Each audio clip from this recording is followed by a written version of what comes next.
So for the 2024 championship, our women's basketball coaches really focused on having an opportunity to reward our regular season champion. So from a success perspective, obviously taking into account the student athlete atmosphere. So being on campus was an area that was really explored in terms of being able to create that optimal student athlete experience. And that was specifically for the 2024 year. Very similar on the men's side, they spoke about once again the importance as well as the significance of being able to reward the regular season championship. Also how that's going to be indicative of success when you think about us having our best opportunity for postseason success. Similar to the women, knowing that where we are from a timing perspective, wanting to make sure we're able to create not only what I'll call an equitable opportunity, but more so that same fan experience for our student athlete. But one thing they spoke about was making sure our student athletes felt this wasn't another regular season game. Making sure that we had an earned seed format, a host, whether that was higher seed, that we're going to know when our student athletes arrive, this is the Big South Conference Championship, with that atmosphere being a high priority there.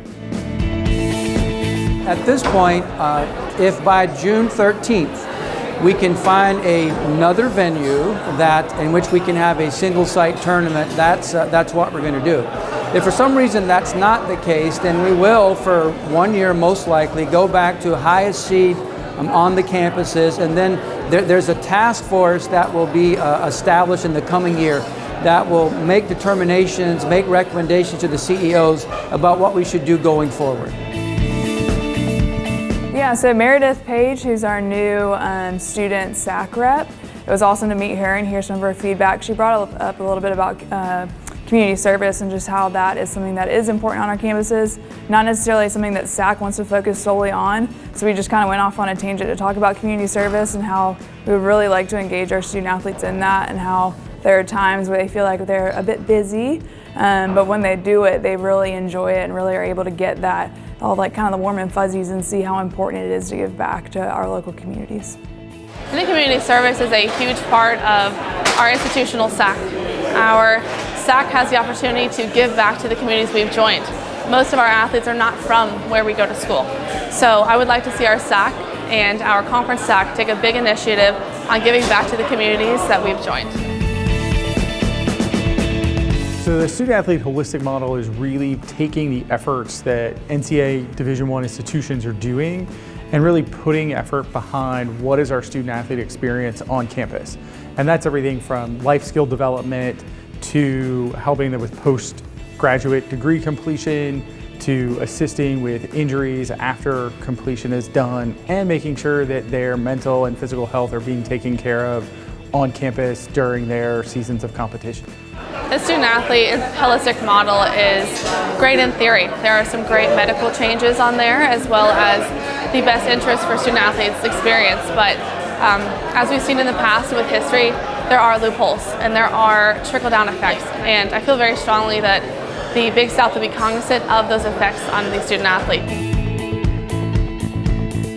I think overall, just really encouraging that they are so engaged. There were a lot of questions about, how does that impact me on my campus and my student athletes? And so you can really see that they're really engaged and want to know the timing, specific timing of some of these things, so that they can be prepared, they can get their questions answered, and really, again, just be ready to implement the needed changes. Also, we had an opportunity to focus on some awards, specifically with regards to recognizing our academic achievement, as well as being able to highlight some of the highest percentages when it comes to our presidential honor roll.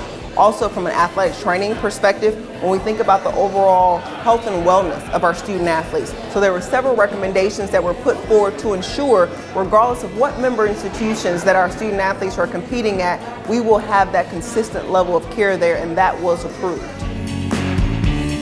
Being a part of these meetings was life-changing for me as a professional, and it is so exciting to see the Big South is so invested in our student athletes that they give them a seat in the room. Other conferences don't do it like the Big South does.